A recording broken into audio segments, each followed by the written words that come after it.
अच्छा, उनको सीएम से मन भर गया क्या? तो टीटीएम मतलब होता है ताबड़तोड़ तेल मालिश। तो निश्चित रूप से उनको लोग फुलाने के लिए सभी बड़े बड़े राजनेता के साथ टीटीएम करने वाले कुछ लोग होते हैं। पूरे बिहार का मतलब तो नालंदा होता नहीं और राजगीर तो होता नहीं है, और पूरे राजगीर का मतलब तो पूरा बिहार होता नहीं है।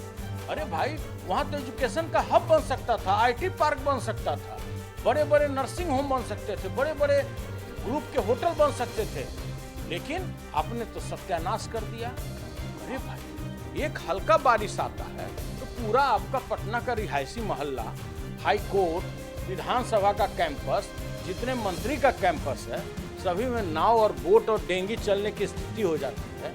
और आप कहते हैं कि हम टनल बनावेंगे, और इनके बद इंतजामी के कारण ऑक्सीजन के बिना तो कम से कम 45,103 मौत होता है। इसके अतिरिक्त आप कहते हैं कि ऑक्सीजन के कमी से, इससे भी कोई गैर जिम्मेवार बयान हो सकता है कि बिहार में कोई आदमी की मौत ऑक्सीजन से नहीं हुई? आपने सभी एमएलसी और एमएलए का 50-50 लाख रुपया फंड काट लिया। उसका आखिरकार आपने क्या किया? किस भ्रष्टाचार के गंगोत्री में उस पैसे को आपने बहा दिया? इस बार भी आप 2 करोड़ रुपया ले लिए सभी एमएलए और एमएलसी का, उसका आप क्या कर रहे हैं? क्या खरीदे? तो आप ढिंग हाँकते हैं सदन में कि मेरा बजट का साइज है 2,18,000 करोड़ रुपए के, कि एमएलए के जो अभी स्तर है वो तो एक मुखिया से भी नीचे चला गया। मैं 3C पर समझौता नहीं करता। 3C मतलब क्या? क्राइम, करप्शन और कम्युनिज्म। अरे भाई, दरोगा को दिन दहाड़े गोली मारता है, मेयर को दिन दहाड़े गोली से उड़ा दिया। पटना में 1 महीने के अंदर में रिकॉर्ड आया है, आज अखबार में भी प्रकाशित हुआ है, उस अखबार में प्रकाशित हुआ है जिसको आप सैकड़ों करोड़ रुपया विज्ञापन में देते हैं, किसी मेरा मुखरा छापे। आपका कौन काम ऐसा उत्कृष्ट हुआ इस राज्य में कि आप अपने को घोषित कर लिए पीएम मटेरियल? बिहार में कई जो सियासी चर्चा है वो तेज है। मुख्यमंत्री भले ही नीतीश कुमार हो, लेकिन प्रधानमंत्री का जो सपना है वो एक बार फिर से जनता दल यूनाइटेड के लोग उन्हें दिखवा रहे हैं। कई बातें जो निकल कर आई कि तीसरे नंबर की पार्टी होने के बाद भी बीजेपी ने सीएम बनाया नीतीश कुमार को, और जो भारतीय जनता पार्टी सहयोगी दल है वो कई तरीके के आरोप भी अब चेहरा जो है सीएम का उसके ऊपर लगा रहे हैं। इन तमाम मुद्दों पर बात करने के लिए हमारे साथ है बिस्कोमान के अध्यक्ष, राष्ट्रीय जनता दल के कोषाध्यक्ष और एमएलसी सुनील सिंह। स्वागत है sir. PM material Nitish Kumar को बताया जा रहा है, कैसे देखते हैं? अच्छा, उनको सीएम से मन भर गया क्या? पहला बात। दूसरा बात कि एक कानपुर में मिठाई का दुकान है जिसका नाम है ठग्गू का लड्डू, जिसके स्लोगन में लिखा हुआ है, कोई ऐसा सगा नहीं जिसको मैंने ठगा नहीं। तो पहले तो ये विचारण करने की ज़रूरत है इस राज्य में कि क्या माननीय नीतीश कुमार जी का इस राज्य से मुंह भंग हो गया, और किस आधार पर वो चाहते हैं कि हम पीएम मटेरियल हैं, और किसने उनको बनाया ठकुर सुहाती में। देखिए, राजनीति में टीटीएम का बड़ी महत्व है। तो बहुत सारे लोग बोलेंगे टीटीएम मतलब क्या होता है? तो टीटीएम मतलब होता है ताबड़तोड़ तेल मालिश। तो निश्चित रूप से उनको लोग फुलाने के लिए सभी बड़े बड़े राजनेता के साथ टीटीएम करने वाले कुछ लोग होते हैं। तो हो सकता है कि उनको बोला हो कि अब तो आप पीएम मटेरियल हो गए। अरे भाई, आपसे राज्य संभल नहीं रहा है, आप सत्यानाश कर दिए इस राज्य का।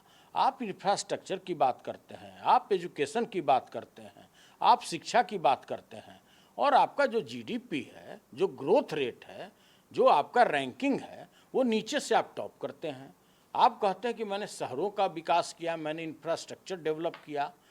पटना आपके सबसे गंदों शहरों में शुमार हो जाता है, गया आपके सबसे गंदे शहरों में शुमार हो जाता है, और आपका क्या है उद्देश्य? पूरे बिहार का मतलब तो नालंदा होता नहीं और राजगीर तो होता नहीं है, और पूरे राजगीर का मतलब तो पूरा बिहार होता नहीं है। तो आप क्या किए? अब देखिए, उनका एक नया शगुफा छेड़े और परियोजना वो चल रहा है जिसको वो लोग गंगा उद्गम योजना बोलते हैं। उनका कहना होता है कि हम गंगा जी का जल उठावेंगे और सीधे हम राजगीर में गिरावेंगे। अरे भाई, आप गंगाजल ले जाके किसको तर्पण कराना चाहते हैं? जितना रुपया आपने मिसयूज उस कार्य में किया, सिर्फ कि आने वाला पीढ़ी हमको याद करे, तो उससे तो बेहतर यह था कि आपके 16 साल के कार्यकाल में आज तक एक नहर का निर्माण नहीं हुआ। अरे भाई, जो पुराना अंग्रेज समय का जो बना हुआ नहर है उसका तो आज तक आप गाद साफ नहीं करा पा रहे हैं। निर्माण की बात तो हम बेकार कर रहे हैं उनसे। और अब आप पब्लिक का गलत ढंग से पैसा मिसयूज करते हुए जिस तरह आपने म्यूजियम में मिसयूज किया, जिस तरह से कि लोग देश विदेश के लोग हमको आने वाला पीढ़ी याद रखे कि नीतीश कुमार भी कोई चीज़ थे, आपने बेली रोड पर उतना बहुमूल्य ज़मीन पर एफसीआई का गोदाम बनवा दिया म्यूजियम के नाम पर। एक म्यूजियम में रखने को सामान नहीं है कि भाई हम वहाँ टूटा हुआ हड्डी रखे, कि टूटा हुआ तसला रखे, कि टूटा हुआ घड़ा रखे, और आपने दूसरा म्यूजियम में एस्टिमेट घोटाला करके 800 के प्रोजेक्ट को पता नहीं 1200 ले गए कि कहाँ तक ले गए। हमने आरटीआई में मांगा है उस चीज़ को कि कहाँ उसका एस्टिमेट पहुँचा है। आप बुद्धा स्मृति बना दिए उतने बहुमूल्य जमीन पर। अरे भाई, वहाँ तो एजुकेशन का हब बन सकता था, आईटी पार्क बन सकता था, बड़े बड़े नर्सिंग होम बन सकते थे, बड़े बड़े ग्रुप के होटल बन सकते थे, लेकिन आपने तो सत्यानाश कर दिया। आप एक म्यूजियम बना दिए। अब आपके माइंड में एक बात घुस गया कि अब हम अंदर से अंदर टनल बनावेंगे। कहाँ से कहाँ? पुराने म्यूजियम से लेकर के नए म्यूजियम तक। अरे भाई, एक हल्का बारिश आता है तो पूरा आपका पटना का रिहायशी मोहल्ला, हाई कोर्ट, विधानसभा का कैंपस, जितने मंत्री का कैंपस है, सभी में नाव और बोट और डेंगी चलने की स्थिति हो जाती है। और आप कहते हैं कि हम टनल बनावेंगे, और अब आप बोलते हैं कि वो तो पीएम मटेरियल है। अरे भाई, राज तो संभल नहीं रहा है। आप पहले क्या दिए माननीय उच्च न्यायालय में हलफनामा कि बिहार में कोरोना से मात्र 54 लोगों की मौत हुई है। जब इसको कोर्ट ने काफ़ी गंभीरता से लिया और उन्होंने स्पष्ट कहा कि आप गलत बयानी कर रहे हैं मौत के बारे में, कोरोना के बारे में, तो अगले ही दिन 15 जून का घटना है, 24 घंटे के अंदर में फिर से जाकर वो 9500 लाश पहुंचा दिए। मृत्यु का दर जो पहुंचा है वो 9500 पहुंचा दिए। 9500 बिहार में मौत हुआ है क्या? बिहार में 45,103 गांव है। कोई व्यक्ति बिहार का किसी से भी पूछिए, रिक्शा वाला से पूछिए, ठेला वाला से पूछिए, मूंगफली बेचने वाले से पूछिए कि भाई आपके गांव में कितना मौत है, तो कोई बतावेगा कि मेरे यहाँ 5 मरा, कोई बोलेगा 7 मरा। और मैं 1-2 गांव को जानता हूँ, सोनपुर जो मेन गांव है और आमी करके एक बड़ा गांव है, आमी में मैं जानता हूँ कि 25 से 30 मौत हुई है कोरोना से। और आप क्या कहते हैं कि मात्र बिहार में 9500 मौत हुई है। 45,103 गांव की बात अगर करते हैं, अगर एक गांव में एक मौत भी अगर कोरोना से हुआ इनके नाकामी के कारण, इनके बद इंतजामी के कारण, ऑक्सीजन के बिना, तो कम से कम 45,103 मौत होता है। इसके अतिरिक्त आप कहते हैं कि ऑक्सीजन के कमी से, इससे भी कोई गैर जिम्मेवार बयान हो सकता है कि बिहार में कोई आदमी की मौत ऑक्सीजन से नहीं हुई? पीएमसीएच के, एनएमसीएच के अधीक्षक लिख रहे हैं कि मेरे पास ऑक्सीजन नहीं है। जितने प्राइवेट हॉस्पिटल हैं, कोई पेशेंट लेके जाता था तो बोलता था कि पहले आप ऑक्सीजन सिलेंडर का जुगाड़ कर लीजिए, पहले ऑक्सीजन ले आइए। और आप सदर अस्पताल की बात करते हैं, बिहार में 38 अगर सदर अस्पताल है तो वो तो मौत के बदले उसको स्मशान घाट का आप नाम दे सकते थे। आप वो कोई भी जो सदर अस्पताल था, कहीं भी कोई इलाज नाम का कोई चीज़ था? आप इंफ्रास्ट्रक्चर के नाम पर पिछले भी जो कोरोना काल में आपने सभी एमएलसी और एमएलए का 50-50 लाख रुपया फंड काट लिया। उसका आखिरकार आपने क्या किया? किस भ्रष्टाचार के गंगोत्री में उस पैसे को आपने बहा दिया? इस बार भी आप 2 करोड़ रुपया ले लिए सभी एमएलए और एमएलसी का, उसका आप क्या कर रहे हैं? क्या खरीदे? आप वेंटिलेटर खरीद लिए। आपका उद्देश्य होता है कि मैं हॉस्पिटल का बिल्डिंग बना दूं, मैं वेंटिलेटर खरीद लूँ, मैं फलना चीज़ खरीद लूँ। चलाने वाला ना व्यक्ति चाहिए उसके लिए। आप फिर कहते हैं कि मैं एम्बुलेंस खरीदूंगा। आप हाल में ही सुने होंगे कि एक बहुत बड़े सांसद हैं, उनके घर पर 40-45 नए एम्बुलेंस पकड़ाए। उसके पास ड्राइवर नहीं कि उस एम्बुलेंस को चलाए। आपके पास कोई इंफ्रास्ट्रक्चर है? आपके यहाँ वेंटिलेटर चलाने वाला कोई ऑपरेटर है? आपके यहाँ हॉस्पिटल में किसी प्रकार की बहाली हो रही है कि जो कोई भी तरह का ऑपरेटर्स चला सके, जो कोई भी सिस्टम को चला सके? लेकिन आपका उद्देश्य है केवल कि किसी तरह से अवैध रूप से हम कमीशन प्राप्त कर लें, नए सामान को खरीद के, नए बिल्डिंग को बना करके, फंड कहीं से आना चाहिए। एक तरफ तो आप डिंग हाँकते हैं सदन में कि मेरा बजट का साइज है 2,18,000 करोड़ रुपए का, और दूसरे तरफ आप 50 लाख और फिर 2 करोड़ रुपया आप एमएलए, जितने भी बिहार के एमएलए हैं। अब आप बताइए कि एमएलए के जो अभी स्तर है वो तो एक मुखिया से भी नीचे चला गया। मुखिया के पास ज्यादा फंड है कार्य करने के लिए, जन सेवा करने के लिए, अपने क्षेत्रीय विकास करने के लिए, और आज के डेट में विधायक के पास बचा क्या? कोई हमको बता दे, आपने उसके लिए पास छोड़ा क्या विधायक को, चाहे आपके दल का हो चाहे आपके विपक्ष का हो। लेकिन अब तो आप कह रहे हैं कि हम पीएम मटेरियल हो गए। किस काम के लिए आप पीएम मटेरियल हो गए? आपका कौन काम ऐसा उत्कृष्ट हुआ इस राज्य में कि आप अपने को घोषित कर लिए पीएम मटेरियल? आप बात करते थे नशाबंदी का, आप बात किए दहेज प्रथा का, कि लोग आने वाला समय हमको राजा राम मोहन राय की तरह याद करेगा। अरे भाई, आपने तो पूरे बिहार का सत्यानाश कर दिया। आज कुटीर उद्योग का शक्ल ले लिया शराब। कोई ऐसा गांव नहीं है बिहार में जहां पर शराब की बिक्री नहीं की जा रही है, शराब का निर्माण नहीं हो रहा है। किसको नहीं दिखाई दे रहा है? आज बिहार में 1071 थाना है। 10% की बात छोड़ दिए, 10% निश्चित रूप से ईमानदार वहां के थाना इंचार्ज होंगे।